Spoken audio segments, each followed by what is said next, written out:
Look around you right now. Just like really look. Yeah, you're probably sitting in a climate-controlled room, right? Exactly. You've got a glass of clean water. You've got this device in your pocket connecting you to basically all of human knowledge. And total, unquestioned physical safety. Oh. I mean, you are materially richer right this second than any king or emperor from 3 centuries ago. It's wild to think about. I mean, the Sun King of France lived in a palace that literally stank of raw sewage. Right, Roman emperors couldn't just press a button on a glass screen to summon a hot meal whenever they felt bored. They lived in physical squalor. While we live in this luxury cruise ship of a society, we completely conquered nature. We fixed the outside world. We really did. So I have a very uncomfortable, honestly borderline offensive question for you. Why are you so incredibly anxious? It is the defining, brutal paradox of our entire time. Like, why do you sit in this unprecedented historical luxury and just feel totally empty? Why is your mind constantly racing? Because we are living through a silent plague. And, the data is utterly merciless on this. It really is. I mean, let's look at the hard numbers from the last few decades. Yeah, per capita energy use practically doubled in that time. We have more raw power, more convenience than any humans in history. We have instant delivery, international flights, air conditioning everywhere. The external metrics are just completely off the charts. But the internal metrics, the inside world is essentially in ruins. Over that exact same time frame, clinical mental health interventions skyrocketed. They went up nearly fourfold. Fourfold, and academic test scores plummeted. We built a literal paradise, and we are absolutely miserable inside it. Because we applied, all our engineering genius to the material world. We figured out microchips and skyscrapers. But we completely ignored the actual mechanics of human consciousness. Completely. Which is why this deep dive is going to fundamentally break how you view your own mind. We are unpacking a monumental 25-year scientific study today. It's based on the landmark research of psychologist Mihaly Csikszentmihalyi. From his book, Flow. And listen carefully. This is not some self-help seminar. No, not at all. This isn't some guru sitting on a mountain telling you to just breathe and, find your inner peace. Not even close. We are handing you a precise, scientifically proven formula. We're talking about the strict mathematical ordering of the human mind. Our mission today is brutal, but it's very simple. We're going to give you the exact blueprint to stop wasting your life. We are going to show you how to take ruthless, unapologetic control of your own consciousness. Because you probably think happiness is a lottery ticket. You think it randomly happens if you get a promotion or buy a new car. But it's not. Happiness is a strict mechanical condition. You literally have to engineer it. But how do we actually know that? I mean, how does anyone realistically measure happiness? Right. I used to read these psychological studies and think, you can't just send out a survey. You can't just ask people, hey, were you happy last Tuesday? Because people lie. I mean, I lie. Same. If you ask me about my vacation last month, I'll say it was fantastic. I will completely edit out the 3 hours I spent sweating in traffic. Human memory is just a terrible, highly biased fiction writer. It remembers the absolute peaks and the worst moments. And it completely deletes the vast, boring middle. Exactly. That is why the researchers couldn't use retrospective surveys. They had to invent a radical new approach called the experience sampling method. They didn't ask people to remember their lives. They caught them in the exact act of living. They gave these random electronic pagers to thousands of people. And keep in mind, this was before smartphones.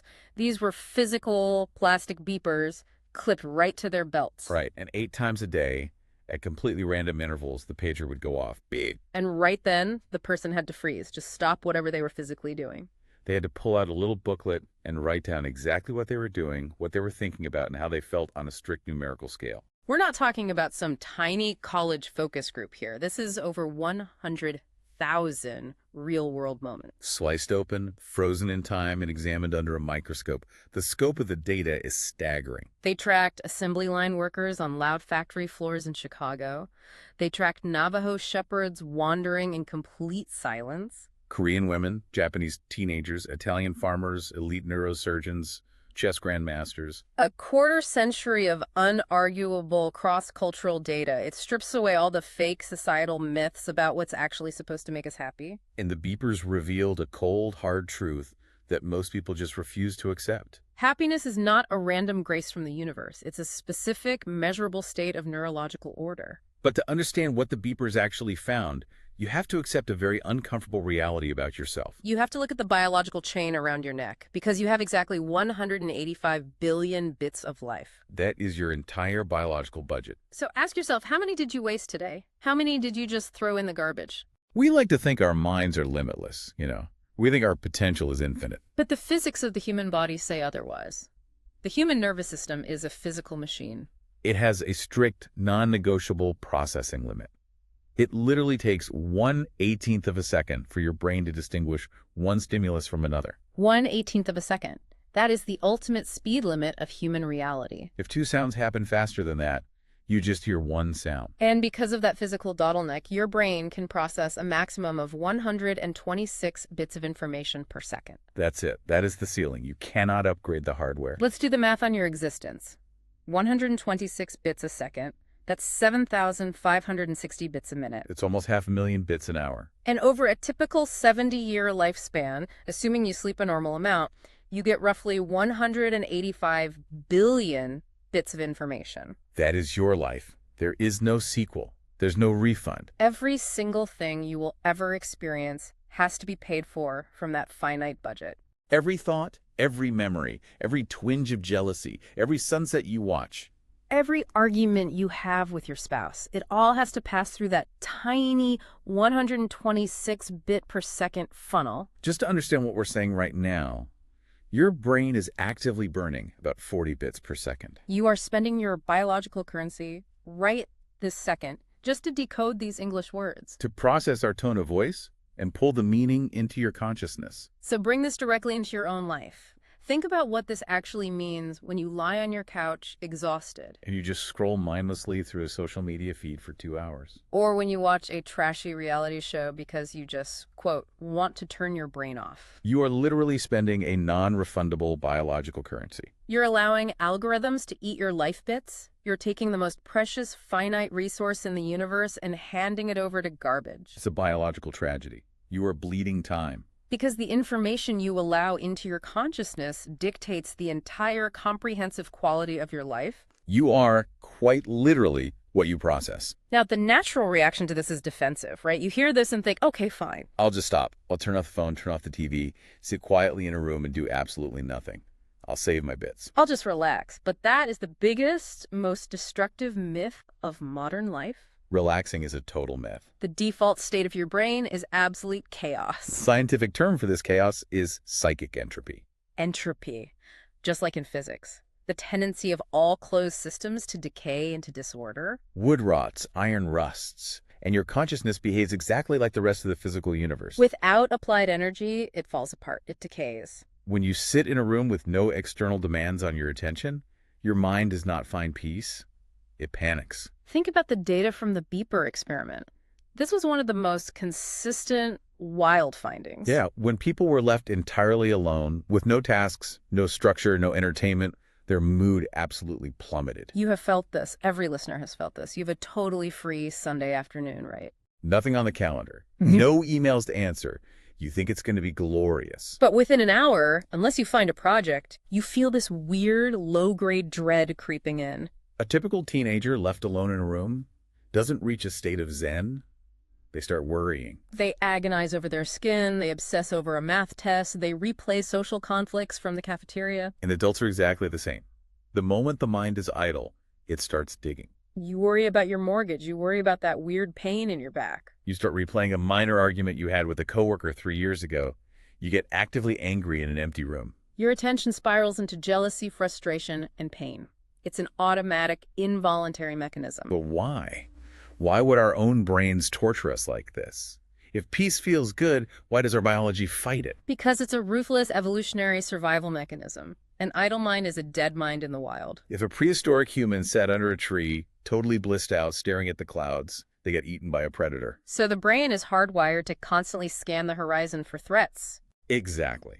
If there's no immediate, pressing external task to focus on, the brain automatically defaults to its threat scanning mode. It actively hunts for problems, and if it can't find a real problem, it digs up unresolved anxieties just to have something to chew on. The anxiety kept our ancestors alive. But today, you're sitting in a locked, climate-controlled apartment. There are no saber-toothed tigers. So your brain attacks you with phantom threats. It attacks you with your own insecurities. Without a goal to anchor it, human attention inevitably, mathematically decays into psychic entropy. It is a biological law. Doing nothing equals psychological torture. So we're trapped. Doing nothing is a biological trap that leads to pain, and mindless scrolling is a tragic waste of your limited life bits. So what is the cure? How do we actually stop the decay? There is a cure, Mm-hmm. but you have to induce a miracle in your own mind. You have to achieve the exact opposite of psychic entropy, There is a state of mind where fear simply disappears, time completely warps. and you become a vastly more complex human being. It's called flow. Flow is negentropy. It is perfect, flawless order in human consciousness. When your attention is fully, completely invested in a realistic challenge that matches your skills, something incredible happens to your biology. You max out your physical processing limit. Let's go back to those 126 bits per second. When you're engaged in a highly challenging task, say rock climbing, or writing a difficult line of code, Or playing a fast-paced piece of music. That task demands all 126 bits. there is literally zero bandwidth left over. The processor is entirely occupied. It's exactly like downloading a massive terabyte-sized file on an older computer. The internal fan starts warring. The processor is pinned at 100% capacity. If you try to open another window, the screen freezes. The system cannot handle a single extra input In a state of flow, your psychic energy aligns perfectly. because the task is demanding every ounce of your attention. There's no room left in your neurological processor for anxiety. You biologically cannot worry about your taxes while you are clinging to the side of a cliff. Your brain drops the tax anxiety to keep your fingers on the rock. You can't feel insecure about your physical appearance while you're performing complex, life-saving surgery. The brain allocates all resources to the scalpel. The ego vanishes. The self disappears. You are temporarily freed from the heavy, exhausting burden of being you. The information flowing into your awareness is totally harmoniously congruent with your goals. There is no disorder. There's no threat for the ego to defend against. This is why people in the Beeper study consistently described it as floating, or being carried effortlessly by a current, hence the name flow. It is the ultimate hack against our own evolutionary misery. It feels like magic. But here's the brutal catch. You cannot stay happy doing the exact same thing forever. Evolution absolutely will not let you. Flow is an engine of growth. It is strictly, mathematically governed by the balance between your challenge and your skill. Imagine you decide to take up tennis. You have never played. You step onto the court. Your only goal is simply to hit the fuzzy green ball over the net. Just once. Your skill is basically zero. The challenge is incredibly low. But they are perfectly balanced. When you finally hit it over the net, you might experience a brief, genuine moment of flow. But what happens if you play that exact same way against another beginner every single day for 6 months? Your nervous system adapts. Your skill increases. Hitting the ball over the net is no longer difficult. The balance is broken. The challenge is now lower than your skill. You exit flow. You enter a state of boredom. And with boredom, psychic entropy returns. Because the task no longer requires all 126 bits per second, your mind has spare bandwidth. It starts wandering to your grocery list while you're swinging the racket. The anxiety creeps back in. Conversely, what if you take your beginner skills and step onto a court against a seasoned professional who serves the ball at 100 miles an hour? The challenge vastly, wildly exceeds your physical capacity. You do not feel flow. You feel terror. You feel anxiety, panic, total psychic disorder. Flow only happens in that narrow, highly dynamic channel where your current skill level perfectly intersects with a slightly elevated challenge. And this is the evolutionary iron law of skill. That sweet spot is constantly moving. Once you master a challenge, what used to be thrilling becomes boring. To get back to the state of flow, to stop the biological pain of boredom, you're forced to seek out a harder challenge. You have to find a better opponent. You have to learn a backhand slice. You have to run faster. The discomfort of boredom and the agonizing discomfort of anxiety are actually evolutionary whips. They are lashing your back, driving you toward higher complexity. You are being whipped into becoming a more capable human being. This is how the self fundamentally grows. It's a cycle of differentiation where you develop new, unique skills that separate you from who you used to be. An integration, where you bring those new, disparate skills into a unified, functioning whole. You struggle with a complex problem at work for a week. You finally solve it. You step back. and you look at yourself in awe. You literally blew your own mind. You are a completely different, more complex person than you were a week ago. That is the hard, demanding path to growth. But modern society despises discomfort. We hate the whip. So we've invented a massive, highly profitable alternative, a fake, cheap substitute for complex growth. We call it the great entertainment scam.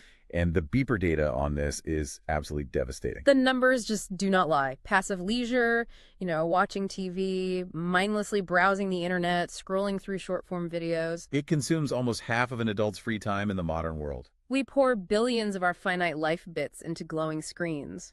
But what actually happens in the human brain while we do this? When the pagers went off while people were watching TV, they reported the absolute rock-bottom lowest levels of concentration. The lowest levels of skill use, the lowest clarity of thought, the lowest feelings of potency. They felt lethargic. They felt passive. They felt weak. Yet they kept doing it night after night. Why? If it feels terrible on a micro level, why are we addicted? Because it's a brilliant neurological trick.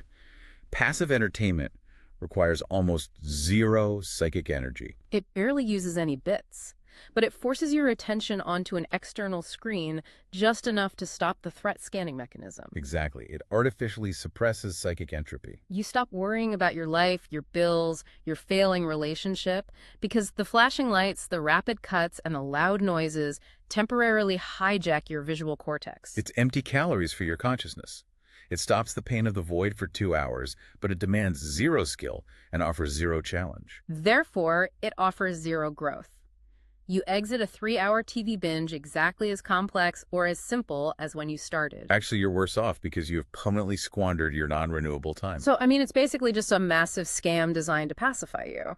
But if leisure is largely a scam, if our free time is this terrifying void of unstructured chaos, where are people actually experiencing the most flow? The data reveals a massive, almost hilarious contradiction in modern life. It slaps conventional wisdom right in the face. You are probably listening to this praying for the weekend. You're counting down the hours until Friday at 5 p.m. But science proves you are actually happier at work. The experience sampling method revealed a shocking statistical truth that most people actively deny. People experience flow vastly more often at work than they do during their highly anticipated leisure time. Let that sink in. The beeper catches you at the office on a Tuesday morning, and your internal metrics for concentration, skill use, and feelings of strength are peaking. The beeple catches you on your couch on a Sunday afternoon, and your metrics are in the gutter. One major study showed that people experience flow during 54% of their work hours. Wait, 54%?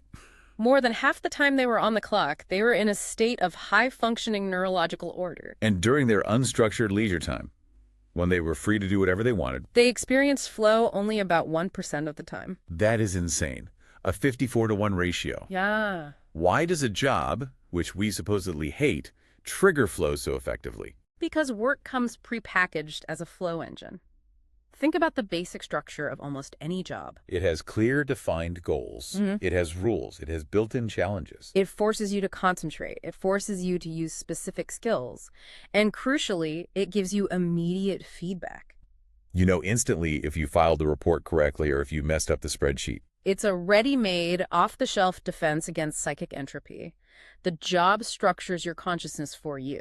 You don't have to do the heavy lifting of figuring out what to care about. Leisure time, however, is a void. It's a terrifying expanse of unstructured time. Unless you are highly skilled at organizing your own mind, leisure time invites the chaos back in. But wait, hold on. This doesn't make sense on the surface. If work gives us so much psychological order, why do we constantly complain about it? Why is our entire culture obsessed with clocking out and retiring? Yeah, exactly. Because we are fighting severe, deeply ingrained cultural conditioning. We are taught from birth to view work as a burden. It's a societal script. We believe that because we're being paid to do something, because someone else is telling us to do it, it must be an imposition on our freedom. So we hate it on principle. We complain about Monday morning because that is what our culture demands of us. We gather around the water cooler and complain just to fit in. And we entirely ignore the biological reality that the structured challenge of Monday morning is actually rescuing us from the depressive, chaotic entropy of Sunday night. We have completely distorted our relationship with human activity. We evaluate things based on external rewards, not internal experience. And nowhere is this distortion more obvious, more tragic than what we've done to the word amateur. We ruined the word amateur. We completely inverted its meaning. Think about what it means today. If I call you an amateur at your job or an amateur athlete, it's a direct insult. It means you're mediocre. It means you aren't good enough to get paid. It means you are second rate. Modern society worships efficiency. We worship objective, tangible results. We worship monetization. We have entirely wiped out the value of the subjective internal experience. We judge an activity solely by its output. Did it make money? Did it win a trophy? Does it look good on a resume? Can you post it online to get likes? But let's look at the actual etymology. The roots of the word amateur come from the Latin word amar. To love.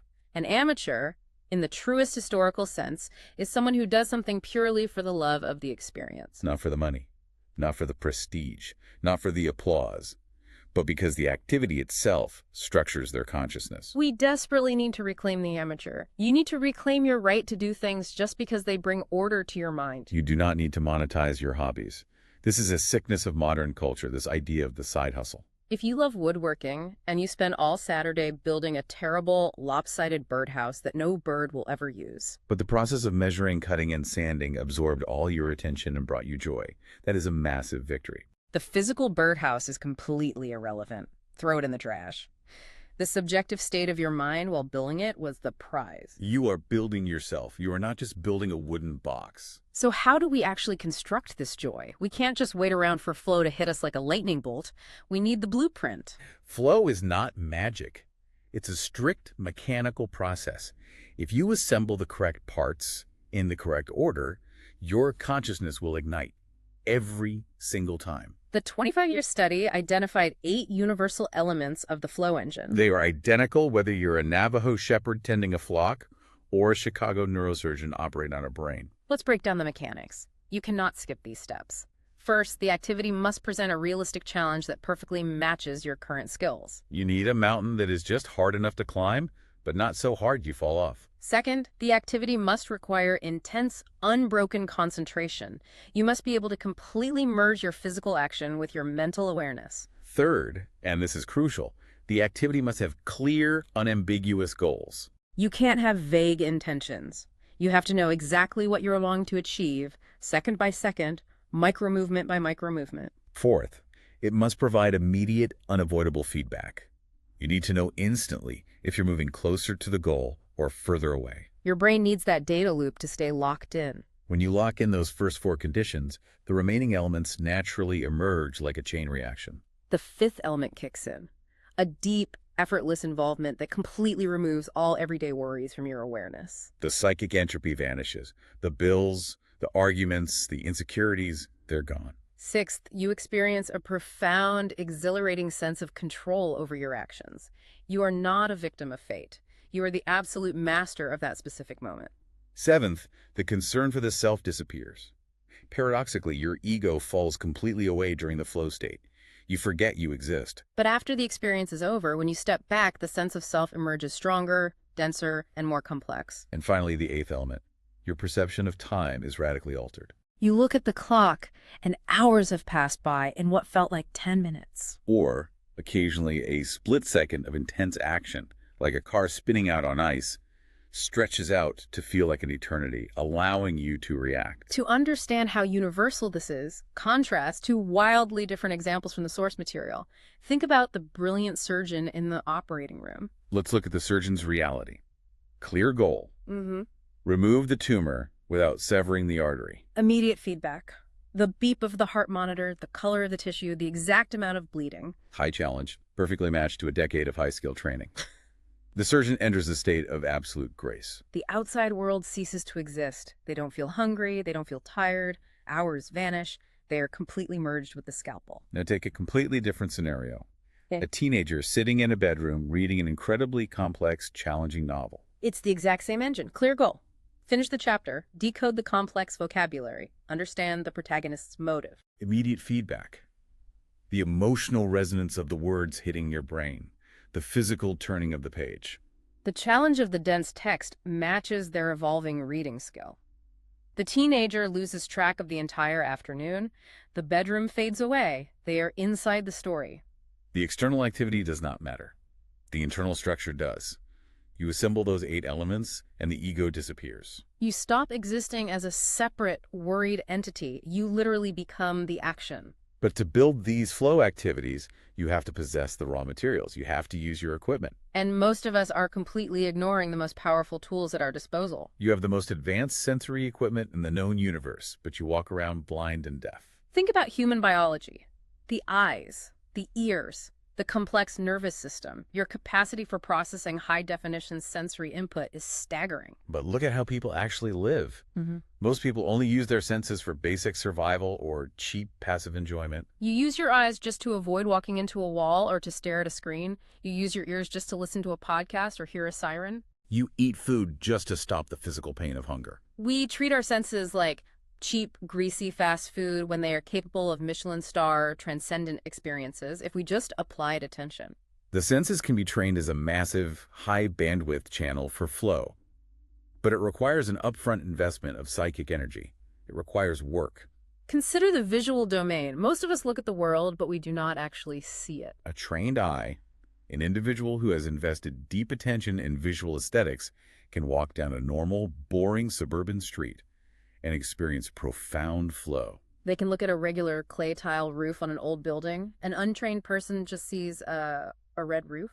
But the trained eye sees profound architectural beauty. They see the interplay of light and shadow at 4 p.m. They see the history of the kiln firing and the imperfection of the clay. They see the symmetry. They are actively extracting negentropy, extracting order from a literal pile of baked dirt. Exactly. Or take the auditory domain, music. Millions of people use music passively. They put on a generic playlist while they work or clean, just to drown out the silence. It is a cheap shield against entropy. It's acoustic wallpaper, background noise. But an analytical ear, someone who has invested the effort to understand musical structure, listens to a Bach symphony and hears the math behind the music. They don't just hear a wash of sound, they hear the counterpoint. They follow the distinct instrumental themes weaving in and out of each other. Listening becomes a highly complex, active, demanding challenge.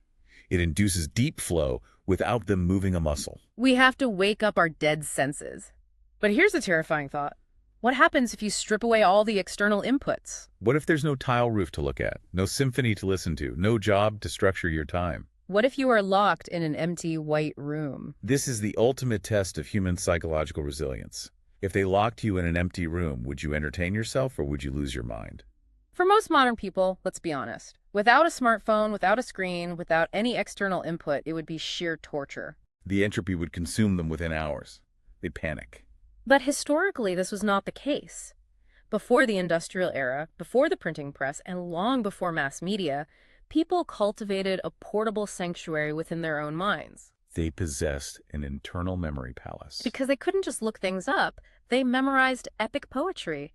They memorized sprawling genealogies, history, folk songs, entire religious texts. They stocked their minds with incredibly complex symbolic systems. It's like having your own internal streaming service that never loses Wi-Fi. Precisely. If a person with a richly stocked mind is thrown into solitary confinement or forced to perform monotonous manual labor in a prison camp, they do not suffer psychic entropy. The external world has stripped them of agency, but they simply turn inward. They recite the Odyssey, they manipulate complex mathematical concepts, they write entire novels in their head, paragraph by paragraph. They're entirely self-sufficient. They can generate their own psychic order anywhere, anytime, because they literally own the raw materials inside their brain. Modern education has largely abandoned rote memorization because we can just Google it. We outsource our memory to servers. But this misses the point entirely. You don't memorize a poem just to know the words. You memorize it to own a piece of structured consciousness. You memorize it to build the furniture of your mind. If it is not inside your head, it cannot protect you from the void. And this brings us to a massive failing in modern life, the brutal test of solitude. Solitude is the crucible of the self. Your inability to sit alone in a room is the exact thing keeping you mediocre. As we established, keeping order in the mind from within, using only your own cognitive strength, is a heavy lift. When we are alone, all the external crutches are gone. The boss isn't giving you a task. The TV isn't flashing. The chaos sets in. So what do average people do when faced with solitude? They flee. They flee the chaos by seeking out cheap, purposeless socializing. They can't stand their own thoughts, so they go to a loud bar. They mass text a dozen people. They go to a party where they don't even like the guests, just to have noise around them. Desperately using other people as an external shield against your own psychic entropy is a toxic escape mechanism. It actively prevents growth. Wait, hold on. Push back here. Are you saying hanging out with my friends is bad? That socializing is toxic? Not at all. That is a crucial distinction. Socializing can be one of the highest, most complex forms of flow. But it must involve shared goals and structured interaction. Playing a complex board game with friends, having a deep, challenging philosophical debate, collaborating on a creative project, playing in a band, these are high-level flow activities. You are growing together. But just sitting around, complaining about the weather, gossiping about coworkers, killing time just so you don't have to be alone with your own mind. That is not flow. That is just shared entropy. Extraordinary individuals, the ones who achieve greatness in art, in science, or in leadership, must learn to tolerate and eventually utilize solitude. They face the chaos. They sit in the empty room. They let the anxiety hit them, and instead of fleeing to a bar, they focus. They use the solitude to hone their skills. They practice the violin for 6 hours, they write code until dawn, they study the data. You absolutely cannot build a complex skill while constantly distracting yourself with cheap, low-friction social inputs. Solitude is the necessary, unavoidable price for self-differentiation. You have to win the battle against yourself. But we have to issue a massive, glaring warning here. Flow is incredibly powerful. It is the engine of human achievement, but it has a terrifying dark side. We call it the dark abyss of extreme order. Flow is not magic, and it is not inherently good. It is a pure, raw energy. And like fire, it doesn't care if it warms your living room or burns your house down to the ground. Flow has absolutely no moral compass. It is completely value neutral. You can experience profound, life-altering flow doing terrible, destructive things. Look at the structure of a crime. A burglary, for instance, perfectly matches the flow model. Clear goals. Yeah. Steal the jewels, avoid the cameras, don't get caught. High challenge. Bypass the complex alarm system, pick the deadbolt in under 30 seconds. Immediate feedback. The safe clicks open, or the police sirens start wailing in the distance. A burglar can experience absolute, transcendent ecstasy during a heist. They are totally focused. The ego vanishes. Or consider war. This is a dark truth. Many veterans struggle desperately to reintegrate into civilian life. Not just because of the horrific trauma, but because civilian life is profoundly boring. It lacks the intense life-or-death flow state of combat. War provides the ultimate stakes, absolute clarity of purpose, and a complete dissolution of the ego into the military unit. Designing a lethal weapon, solving the physics of a missile trajectory, can be a deeply enjoyable engineering challenge. The flow is real, but the consequences are globally destructive. And the danger isn't just in criminal or violent acts. The everyday danger is an addiction to narrow, isolated slices of order. The book talks about the chess grandmaster. This is the perfect warning. Imagine a brilliant mind, totally captivated by the 64 squares of the chessboard. The board represents a perfect, predictable, mathematically flawless universe. There are no messy human emotions on the board. There is no ambiguity, just pure logic, challenge, and skill. The grandmaster finds total consuming flow in the game. But what happens outside the game? What happens when they push their chair back and stand up? The real world is terrifying to them. Keeping order in the real world is messy. Relationships are ambiguous, bills are annoying, emotions are unpredictable. Because the real world is so full of entropy, the grandmaster retreats entirely into the artificial order of the game. They abandon their family, they let their health fail. They sit in a filthy apartment, staring at a board, completely losing their grip on reality. They become addicted to a tiny, artificial universe. They use it as a shield. This is the ultimate warning of the study. If you find a flow activity, whether it's a video game, a sport, or even your corporate job, and you use it to hide from the rest of your life, it becomes a poison. You win the game, but you lose your life. Your overall consciousness decays while you master a useless sub-skill. You must integrate your flow activities into a larger, meaningful context, which brings us to the hardest, most painful challenge of all. What happens when the structure of your life is violently, unfairly destroyed? Why do some people lose their eyesight or suffer a massive physical trauma and claim years later that it was the best thing to ever happen to them? That sounds insane. To understand this, we need to borrow a brilliant concept from physics. Dissipative structures. This is Nobel laureate Ilya Prigozhin's theory. Yes. In physics, A dissipative structure is a system that exists in a highly chaotic environment. When the chaos, the entropy, becomes too great, the system doesn't just passively collapse. It absorbs the chaotic energy and reorganizes itself into a higher, more complex level of order. It literally uses the energy of the disaster to evolve into something stronger. Now translate this physics concept to human tragedy. A devastating event occurs. A horrific car accident, a terminal diagnosis, a massive financial ruin that wipes out a family. The person's existing goals are instantly, violently shattered. Their previous path to flow is destroyed. They can no longer play the game they used to play. They are thrown into maximum psychic entropy, despair, grief, total psychological chaos. Many people are completely crushed by this. They never recover. They sink into permanent bitterness. But some don't just survive. They are reborn. Those who survive do so by acting as a psychological, dissipative structure. They take the raw, painful, blinding energy of the tragedy and use it to forge entirely new, vastly more complex goals. The book cites incredible studies of people who went permanently blind. Some of them understandably fell into permanent depression. But others said losing their sight forced them to rebuild their entire consciousness from scratch. They had to pay intense, flow-level attention to hearing, to touch, to the spatial relationships of the physical world. They had to create a much more complex internal map of reality just to walk to the grocery store. The tragedy stripped away their superficial goals, caring about what they looked like, caring about shallow status, and forced them to find deeper meaning. They literally rebuilt a stronger, more resilient self from the rubble of their old life. But you don't want to wait for a literal tragedy to build that resilience. You don't want to wait to go blind to learn how to focus. You need to build it now, in the mundane, irritating frustrations of everyday life. You need to build the self-sufficient engine. You must develop an autotelic self. Autotelic. From the Greek, auto meaning self, telos meaning goal, a self-contained goal.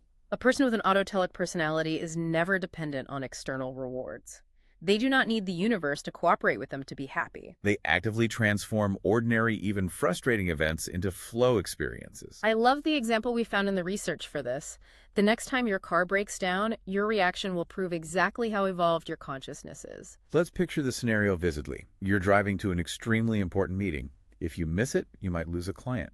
The engine stutters, dies, and you are forced to pull over to the shoulder of a busy, loud highway. The average person goes into immediate, explosive psychic entropy. They throw a tantrum, they scream at the steering wheel, they kick the tires. They curse the mechanic who looked at it last month, they curse the manufacturer, they curse the universe. They are wasting massive amounts of precious psychic energy defending their fragile ego. The delay threatens their goal of getting to the meeting, so their entire consciousness descends into disorder and rage. But screaming at the dashboard does not fix the alternator. Kicking the tire does not spark the engine. No. Now consider the person who has cultivated an autotelic self. The exact same engine dies.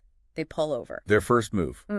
Unself-conscious confidence. They immediately drop the ego. They don't take the breakdown as a personal insult from the universe. They don't think, why does this always happen to me? They implicitly trust that they have the capacity to handle whatever reality throws at them. Their second move.